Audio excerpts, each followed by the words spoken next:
आचार्य चाणक्य ने कहा था कि इंसान को ज्यादा सीधा भी नहीं होना चाहिए, क्योंकि अगर हम जंगल में जाकर देखें तो जान पाएंगे कि सीधे पेड़ काट दिए जाते हैं जबकि टेढ़े मेढ़े पेड़ छोड़ दिए जाते हैं। तो आज की हमारी इस वीडियो भी इसी बारे में है कि ज्यादा अच्छा बनना बुरा क्यों होता है और आखिर क्यों एक अच्छा इंसान हमेशा दुखी और परेशान रहता है। तो ये सब हम जानेंगे एक कहानी के माध्यम से। एक बार एक व्यक्ति बौद्ध भिक्षु के पास आता है और कहता है, मास्टर, मैं एक बहुत ही सीधा और अच्छा व्यक्ति हूँ। इतना सीधा कि आपने आज से पहले मुझसे सीधा व्यक्ति नहीं देखा होगा। मैं हमेशा ही सबकी मदद करने की कोशिश करता हूँ, सबको खुश रखने की कोशिश करता हूँ, लेकिन सब मेरा फायदा उठाते हैं, मेरा मजाक बनाते हैं और कोई भी मुझे गंभीरता से नहीं लेता। यहाँ तक कि मेरे घर वाले भी मेरी इज्जत नहीं करते और ना ही घर के किसी महत्वपूर्ण काम में मेरी राय लेते, जबकि अपने दोनों भाइयों की तुलना में मैं सबसे ज्यादा काम भी करता हूँ। घर वालों की बात भी मानता हूँ, माँ बाप की सेवा भी करता हूँ और घर के सभी लोगों को खुश रखने की कोशिश करता हूँ, लेकिन मेरी भावनाओं को कोई भी नहीं समझता। सब मेरा फायदा उठाते हैं। आखिर मेरे साथ ही ऐसा क्यों होता है? व्यक्ति की पूरी बात ध्यान से सुनने के बाद बौद्ध भिक्षु बोले, किसने कहा कि तुम एक सीधे और अच्छे व्यक्ति हो? असल में तुम एक अच्छे व्यक्ति होने का दिखावा कर रहे हो। ये सुन उस व्यक्ति को बुरा महसूस हुआ, लेकिन वो फिर भी बौद्ध भिक्षु की बात सुनता रहा। बौद्ध भिक्षु ने उससे पूछा, अच्छा बताओ कि तुम हर व्यक्ति की मदद क्यों करना चाहते हो? क्यों तुम सबको खुश रखने की कोशिश करते हो? व्यक्ति ने कहा, ताकि सामने वाला मुझे भी खुश रखे, मेरी बात माने, मेरी इज्जत करे, मेरी भावनाओं को समझे और मुझे एक अच्छा इंसान माने। बौद्ध भिक्षु ने कहा, बस यही तुम्हारी समस्या है कि तुम दूसरों को खुश रखने का प्रयास कर रहे हो ताकि वो भी तुम्हें खुश रखे। तुम अपनी खुशी दूसरों के अंदर ढूंढ रहे हो। तुम दूसरों की नजरों में अच्छा और खुद की तारीफ सुनने के लिए सामने वाली की जी हुजूरी कर रहे हो और फिर उम्मीद कर रहे हो कि सामने वाला भी तुम्हारे साथ ऐसा ही व्यवहार करेगा। तो ऐसा नहीं होता, क्योंकि कोई भी ऐसे व्यक्ति को गंभीरता से नहीं लेता जो लोगों की हर बात में हाँ मिलाता है। अब मैं तुम्हें कुछ ऐसी आदतें बताता हूं जो तुम और तुम्हारे जैसे खुद को अच्छा मानने वाले लोगों के अंदर होती हैं। पहली आदत, खुद को अच्छा मानने वाले लोग ये दिखाने की कोशिश करते हैं कि वो लोगों का ध्यान रखते हैं। उन्हें लोगों की चिंता है, इसीलिए वह सबकी मदद करने पहुंच जाते हैं, फिर चाहे सामने वाले को उनकी मदद की जरूरत हो या ना हो। दूसरी आदत, खुद को अच्छा मानने वाले लोग दूसरों से खुद की तारीफ के भूखे होते हैं, इसीलिए वो ज्यादातर मौकों पर वही काम करते हैं जिससे सामने वाला खुश हो और उनकी तारीफ करे। अगर उन्हें लगता है कि किसी काम से सामने वाला नाराज हो जाएगा तो वह उस काम को हाथ तक नहीं लगाते। तीसरी आदत, खुद को अच्छा मानने वाले लोगों को लगता है कि उन्हें अपनी कमियों और कमजोरियों को दूसरे लोगों से छुपाना चाहिए, क्योंकि उन्हें लगता है कि अगर दूसरों को उनकी कमियों और गलतियों के बारे में पता चल गया तो लोग उनका मजाक बनाएंगे, उनकी बेइज्जती करेंगे, उन पर गुस्सा होंगे और उन्हें एक कमजोर व्यक्ति मानेंगे। चौथी आदत, अच्छे लोग खुद की जरूरतों, खुद की प्राथमिकताओं को सबसे ऊपर रखने से डरते हैं, क्योंकि उन्हें लगता है कि ऐसा करने से ही दूसरे लोग उन्हें स्वार्थी समझेंगे और फिर दो लोगों की नजरों में एक अच्छे इंसान नहीं रह जाएंगे। पांचवी आदत, खुद को अच्छा समझने वाले लोग मानते हैं कि वो केवल तभी खुश रह सकते हैं जब उनके आसपास का हर इंसान खुश रहे, इसीलिए वो अपने आसपास के हर व्यक्ति को खुश रखने की कोशिश करते हैं। अब तुम्हें सुनने में लग सकता है कि इन आदतों में क्या बुराई है। सबका भला करना तो अच्छी बात है, लेकिन समस्या यह है कि खुद को अच्छा समझने वाले लोग असल में जैसे दिखते हैं वैसे होते नहीं। ये अंदर से कुछ और ही होते हैं। जैसे कि पहला, अच्छाई का दिखावा करने वाले लोग ज्यादातर मौकों पर ईमानदार नहीं होते, क्योंकि वो अच्छा बनने के चक्कर में दूसरों की बुराई को भी छिपा देते हैं। सामने वाले को कभी भी उसकी गलतियां नहीं बताते और केवल वही बोलते और करते हैं जिससे सामने वाला खुश रहे। दूसरा, खुद को अच्छा समझने वाले लोग दूसरों को खुश करने के पीछे इतने पागल होते हैं कि वो कई बार जरूरी और दूसरों के लिए महत्वपूर्ण बातों और कामों को भी उनसे छिपा कर रखते हैं और उन्हें बताते नहीं ताकि सामने वाला उनसे खुश रहे। तीसरा, अच्छे लोग अपनी जरूरतों और कामों को महत्व नहीं देते, इसीलिए ये दूसरों से सीधे अपना काम करवाने से घबराते हैं, जिसकी वजह से ये दूसरे लोगों के साथ चालाकी करने की कोशिश करते हैं। अपने जरूरी कामों को रवाने के लिए भी, जैसे कि सामने वाले की चापलूसी करना या फिर उसके किसी काम के बहाने अपना काम भी कर लेना।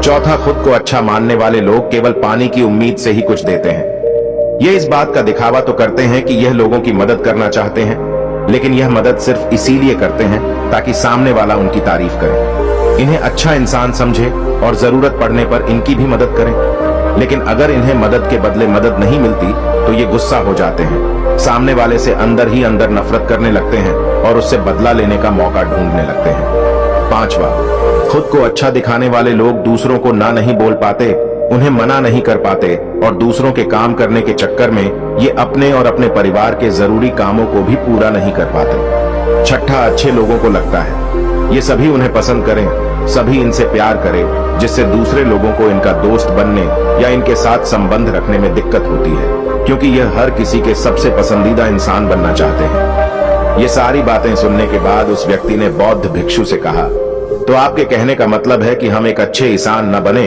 बल्कि एक बुरे इंसान बन जाए और लोगों को फायदा उठाए। बौद्ध भिक्षु ने कहा, नहीं, मैं तुम्हें बुरा इंसान बनने के लिए नहीं कह रहा, लेकिन हाँ, तुम्हें बहुत सीधा इंसान भी नहीं बनना।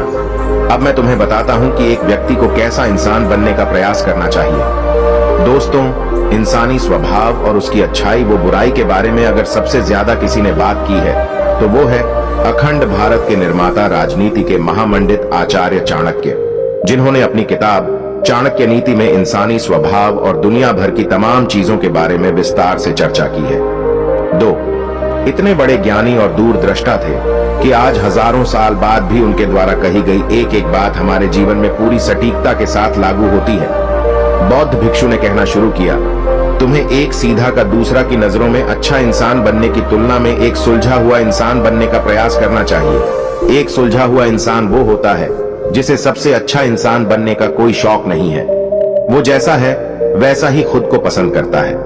वो जानता है कि वो एक इंसान है और उसमें बहुत सी कमियां हैं और वह अपनी कमियों को स्वीकार्यता भी है। एक सुलझा हुआ इंसान ये भी अच्छे से जानता है कि उसकी और उसके परिवार की कुछ महत्वपूर्ण जरूरतें हैं जिन्हें उसे ऊपर रखना होगा, वरना उसके साथ साथ उसके परिवार का जीवन भी परेशानियों में पड़ जाएगा। हो सकता है कि उसकी ऐसी सोच की वजह से उसके आसपास के लोग, उसके मित्र या रिश्तेदार उससे नाराज हो जाए, लेकिन वो इसे भी स्वीकारता है। यहाँ पर बात स्वार्थी होने की नहीं बल्कि जीवन की सच्चाई को स्वीकारने की है, क्योंकि तुम बुद्ध नहीं हो गए हो कि तुम्हारी कोई इच्छा ही नहीं है, किसी से कोई उम्मीद नहीं है या कोई जरूरतें शेष नहीं रही। तुम एक साधारण इंसान हो और एक साधारण इंसान की सोच के साथ अगर तुम सबको खुश रखने का प्रयास करोगे तो तुम हमेशा दुखी रहोगे, क्योंकि तुम्हारी भी सामने वाले से उम्मीदें बढ़ेंगी और जब वो उम्मीदें पूरी नहीं होंगी तो तुम दुखी हो जाओगे। इसीलिए जो इंसान ये कहता है कि मैं सबकी मदद करूंगा, सबको खुश रखूंगा और मुझे बदले में किसी से कुछ भी नहीं चाहिए, यहां तक कि अपनी तारीफ भी नहीं, तो पहले उस इंसान को बुद्धत्व प्राप्त कर लेना चाहिए, क्योंकि एक आत्मज्ञान को प्राप्त व्यक्ति ही किसी से कोई उम्मीद नहीं रखता, पर क्योंकि आत्मज्ञान को प्राप्त करना सबके बस की बात नहीं है। इसीलिए तुम्हें इस जीवन के सत्य को स्वीकारना होगा और खुद को शोषण का शिकार, वह दुखी होने से बचाने के लिए एक सीधा इंसान बनने की बजाय एक सुलझा हुआ इंसान बनने का प्रयास करना होगा। अब मैं तुम्हें बताता हूं कि एक सुलझे हुए इंसान में क्या क्या विशेषताएं होती है। पहली विशेषता, ये अपनी और अपने चाहने वालों की जरूरतों को ऊपर रखते हैं। इसका मतलब यह नहीं है कि ये लोग दूसरों की जरूरतों को कम समझते हैं या फिर दूसरों को गिराकर खुद ऊपर बढ़ने की कोशिश करते हैं, बल्कि इसका मतलब यह है कि ये लोग दूसरों की फालतू जरूरतों के लिए तब तक उपस्थित नहीं होते जब तक कि इनकी खुद की महत्वपूर्ण जरूरतें पूरी ना हो जाए। हालांकि अगर कोई इंसान सच में मुसीबत में फंसा हुआ है और उसे इनकी सहायता की सख्त जरूरत है, तभी अपने महत्वपूर्ण काम को पीछे रहकर भी उसकी सहायता के लिए उपस्थित हो जाते हैं और ये अपने से कमजोर और जरूरतमंद लोगों की भी अपनी हैसियत के अनुसार सहायता करने के लिए तैयार रहते हैं। ये बस अपना बेवजह शोषण नहीं होने देते और इस बात पर भरोसा रखते हैं कि अगर इन्हें सच में किसी की सहायता करनी है तो पहले इन्हें उसकी सहायता करने के लायक बनाना होगा और लायक को सक्षम बनने के लिए इन्हें अपनी जरूरतों का भी ध्यान रखना होगा, क्योंकि अगर एक इंसान खुद ही बहुत ज्यादा बीमार है तो फिर वो दूसरे बीमार व्यक्ति की सेवा कैसे कर सकता है। एक सुलझा हुआ इंसान इस बात को मानता है कि हर इंसान की अपनी कुछ जरूरतें और इच्छाएं होती हैं जिसका उसे ध्यान रखना चाहिए, लेकिन खुद को अच्छा दिखाने वाला इंसान हमेशा यह दिखाने की कोशिश करता है कि उसकी अपनी कोई जरूरतें या इच्छाएं नहीं है, इसीलिए वो हमेशा दुखी रहता है। दूसरी विशेषता, एक सुलझा हुआ इंसान इस बात को अच्छे से जानता है कि वो अपने आसपास के हर इंसान को खुश नहीं रख सकता। इसीलिए वो केवल उसी इंसान को खुश रखने का प्रयास करता है जो उसके लिए मायने रखते हैं, जो सच में उससे प्यार करता है, उसकी परवाह करता है। लेकिन अगर उसकी बहुत कोशिश करने के बाद भी सामने वाला उससे दूरी बनाने का प्रयास करता है, उससे खुश नहीं रहता या फिर उसके साथ सहज महसूस नहीं करता, तो फिर एक सुलझा हुआ इंसान ऐसे व्यक्ति से दूरी बनाने से भी पीछे नहीं हटता, फिर चाहे वो उसका कोई परिवारजन, सगा संबंधी या फिर मित्र क्यों ना हो, क्योंकि वो किसी से जबरदस्ती नहीं कर सकता, सिर्फ उसे खुश रखने या सामने वाले की नजरों में अच्छा इंसान बनने के लिए। इस तरह वो खुद को बेवजह दुखी होने से बचा लेता है, लेकिन जो अच्छा होने का दिखावा करते हैं वो सबको खुश करने के चक्कर में अपने जीवन के सबसे महत्वपूर्ण इंसान को ही दुखी कर बैठते हैं, जो कि वो खुद है। तीसरी विशेषता, एक सुलझा हुआ इंसान वैसा जीवन जीने का प्रयास करता है जैसा वो जीना चाहता है। वो सिर्फ किसी दूसरे को खुश करने के लिए अपने जीने का तरीका नहीं बदलता। इसका मतलब यह नहीं है कि उनके जीने का तरीका ऐसा है जिससे लोगों को समस्या हो, वो बस दूसरे क्या कहेंगे इस चक्कर में अपना मन मार कर नहीं रहता और खुलकर पूरे जोश और उत्साह के साथ अपना जीवन जीता है। उसे अपनी पसंद नापसंद पता होती है, इसीलिए वो वही करता है जिसमें उसे खुशी मिलती है।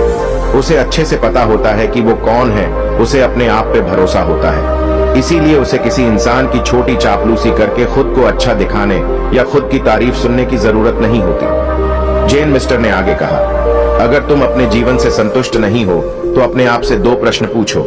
पहला, क्या मैं अपने लिए वो जिंदगी बना रहा हूं जो मैं असल में अपने लिए चाहता हूं? और दूसरा, अगर मैं नहीं बना रहा तो क्यों नहीं बना रहा?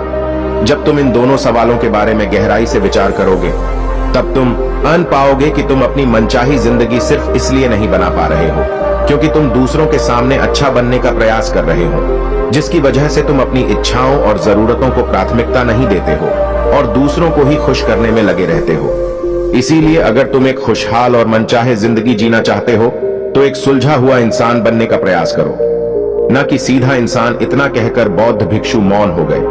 व्यक्ति को भी अब समझ आ चुका था कि उसे एक सुलझा हुआ इंसान बनना है, न कि सीधा। उसने इतनी अमूल्य जानकारी के लिए बौद्ध भिक्षु का धन्यवाद किया और वहां से चला गया। दोस्तों, उम्मीद करता हूं कि आपको इस कहानी से बहुत कुछ सीखने को मिला होगा।